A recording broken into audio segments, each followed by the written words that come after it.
It's Anthony Stewart. It's Food for Thought. We're going to get into some cheaper cuts of meat and how to prepare them. Not everybody can afford ribeyes.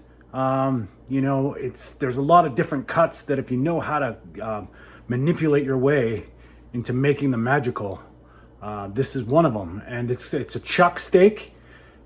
I'll show you. We're going to take this mediocre bone-in chuck steak. It's pretty big. And we associate chuck to ground beef and like sort of a really not a very tender cut. But because of the way we're going to prepare this, it's going to be delicious and buttery and prime ribeye like. The thing we do is cut it in half because we have to fit it in this. We're going to sous vide it for 24 hours. All right, I vacuum sealed it. You can use a Ziploc bag as long as you take the air out. We don't want this to float. And then we'll put it on for at 130. Mostly I like my steaks around 120, 125 because I like it rare, but this is a tougher cut.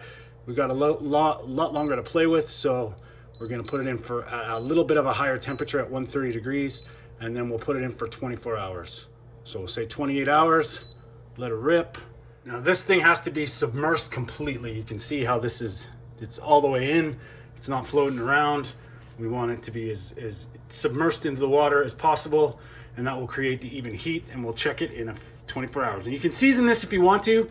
I don't season it. I just threw it in there to see how it goes, and we'll season and flavor later. Removed the chuck steak out of the sous vide. It's been in there for about 24 hours at 130 degrees.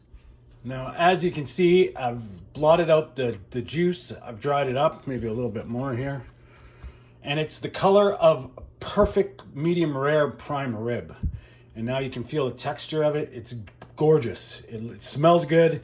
And now we're gonna get a sear on this, and we basically turned this this tough, sinewy chuck roast or chuck steaks into beautiful, succulent, mouth-watering, magical goodness.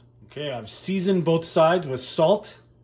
Now the trick is to get the sear, we need a smoking hot pan. I have been known to smoke up my apartment and cause the fire department to come. So we're gonna try and get this on the grill as soon as possible. Cast iron pan has been in the oven since I turned it on, and it's preheating at 400 degrees. And I've got the element on high when it comes out. Now the trick is to be as hot as possible on this pan. I'm gonna take some ghee and just coat the grill marks. It's gonna start to smoke considerably. This is where we can get into trouble in the apartment. Now we add it.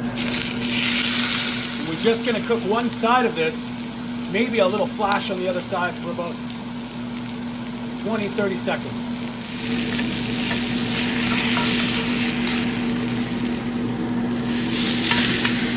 Turn it after a little bit to get some nice grill marks on it. And it came right out of the sous vide, so we know it's cooked. We just want to sear it. The hotter your pan is right now, the better the sear. Obviously, if you like it really charred, that's your prerogative. We got some nice grill marks on there. Cook the other side. It's already been seasoned. We're good to go. Doing the other one now. It's getting smoky in here. I love it.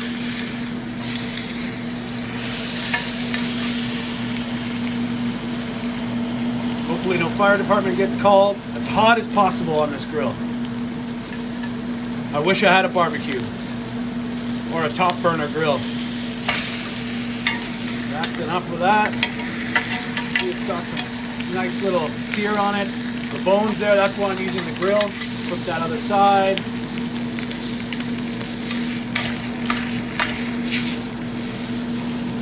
And there we go. We got some butter on the top. We don't have to let it rest because, there it is. We don't have to let it rest because the meat has been in the sous vide. All right, raise your weapons. Let's dig in. Some nice butter here. Beautiful medium rare. Let's give it a taste. That is just like prime rib. Amazing. Enjoy, stay strong.